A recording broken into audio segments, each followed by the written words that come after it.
السلام علیکم عزیز طلباء، آج ہم 10ویں جماعت کا علم ریاضی کے اندر الجبرا شروع کرنے جا رہے ہیں، جس کا کہ پہلا سبق ہے سبق نمبر 1، دو متغیری خطی مساواتیں۔ جیسا کہ اس سبق کا نام ہے، اسی سے ہم شروع کرتے ہیں۔ اس میں سب سے پہلے بیان کیا گیا ہے دو، جس کا مطلب تو ہم بخوبی جانتے ہیں، دو یعنی دو۔ اس کے آگے جو لفظ ہے متغیری، وہ متغیر سے بدل کر بنایا گیا ہے، متغیری، اور متغیر تغیر سے بنایا ہوا ہے۔ اب تغیر کا مطلب ہوتا ہے تبدیلی۔ اب تبدیلی کیا؟ تبدیلی یہ ہے کہ انگریزی کے جو حروف تہجی ہوتی ہے، اس سے کچھ الفاظ استعمال کیے جاتے ہیں، جیسے ایکس، وائی وغیرہ۔ تو یہ جو قیمتیں ہیں، یہ قیمتیں ہر سوال کے اندر ایک جیسی نظر آتی ہے، لیکن حل کرنے پر ان کا جواب کہیں ایک آتا ہے، کہیں دو آتا ہے، کہیں پر نفی ایک آتا ہے، کہیں پر صفر آتا ہے۔ تو اس طرح سے یہ ہمارے لیے تبدیلی نظر آتی ہے۔ اب ہم یہاں پر تغیر کا مطلب سمجھ چکے ہیں۔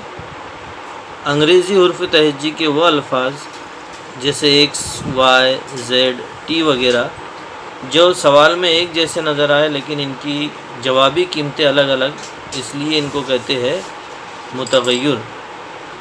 اب خطی جو ہے وہ خط سے ہے۔ جس مساوات کی ترسیم اگر ہم بنائیں اور وہ ایک خط ہو تو اسے کہتے ہیں خطی مساوات۔ لیکن مساوات کا ہر مرتبہ خط کی شکل میں بنانا یہ ہمارے لیے ممکن نہیں۔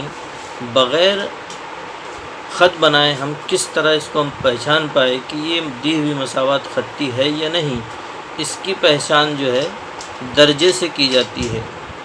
اب درجہ ہم قوت نمائی عدد میں ایک قوت ایم میں ایم کو درجہ کہتے ہیں۔ جب یہ درجہ ایک ہوتا ہے تو ہم اس عدد پر لکھتے نہیں۔ جیسے یہاں ایکس کا درجہ ایک ہے تو اس کو ہم نہیں لکھیں گے۔ اسی طرح جب وائی کا درجہ بھی ایک ہو تو اس کو ہم نہیں لکھیں گے۔ تو جب مساوات میں ایکس اور وائی کا سب سے بڑا درجہ ایک ہو، نہ ایک سے کم ہو اور نہ ہی ایک سے زیادہ ہو، تو ایسی مساوات کو ہم خطی مساوات کہتے ہیں۔ اب مثال اگر ہم لیں تو مثال میں 3x جمع 2y برابر 1، یہ ایک مساوات ہے جس میں x اور y کا درجہ 1 ہے، اس لیے یہ خطی مساوات ہے۔ دوسری اگر ہم مثال لیں تو یہاں میں لکھتا ہوں نفی 2x قوت 2 نفی 5y برابر 2۔ اب یہاں پر x کا درجہ ہے 2، x قوت 2، اس لیے یہ خطی مساوات نہیں ہے، یہ خطی مساوات نہیں ہے۔ اب یہاں پر ہم اس مثال سے واضح طور پر یہ سمجھ چکے ہیں کہ کون سی مساوات خطی مساوات ہے اور کون سی مساوات خطی مساوات نہیں۔ اسے ہم بخوبی سمجھنے کے لیے اس کی عام صورت دیکھیں گے۔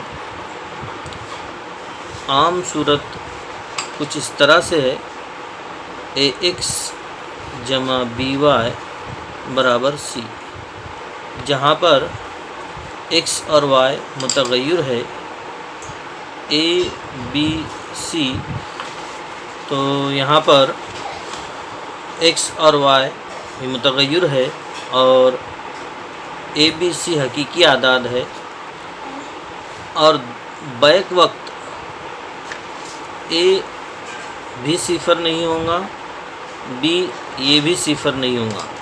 دونوں میں سے کوئی ایک صفر ہو سکتا ہے، لیکن دونوں بیک وقت صفر نہیں ہوں گی، تو اسے ہم کہتے ہیں عام مساوات۔ اب ہم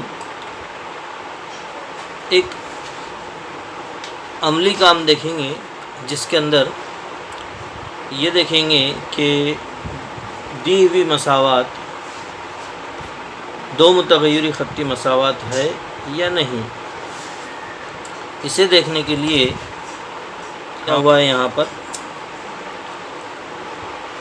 4m جمع 3n برابر y یہ خطی مساوات دی ہوئی ہے، لیکن 3x قوت 2 نفی 7y برابر 13 یہ خطی مساوات نہیں ہے، جیسا کہ اس سے پہلے میں نے بتایا تھا x قوت 2 ہونے کی بنا پر x قوت 2 ہے اور یہ خطی مساوات نہیں ہے، اس وجہ سے دی ہوئی دو متغیری خطی مساوات نہیں ہے۔ اب نمبر 3 دیکھتے ہیں، یہاں جو جذر دیا ہوا ہے یہ جذر x اور y کو نہیں لیا گیا ہے، دونوں جذر کے باہر ہے، یعنی دونوں کا درجہ 1 ہے، تو اس طرح سے یہ بھی خطی مساوات ہے۔ یہاں x صفر ہے لیکن y صفر نہیں ہے اور دونوں کا درجہ 1 ہے، اس لیے یہ بھی خطی مساوات ہے۔ دوسری مساوات میں x غیر صفر ہے اور y صفر ہے، تو اس وجہ سے یہ بھی خطی مساوات ہے، دونوں کا درجہ 1 ہے۔ اب یہاں پر یہ جو 4/x ہے، دراصل یہ ہے 4x قوت نفی 1، اور یہاں نفی 1 درجہ ہونے کی وجہ سے یہ مساوات خطی مساوات نہیں ہے۔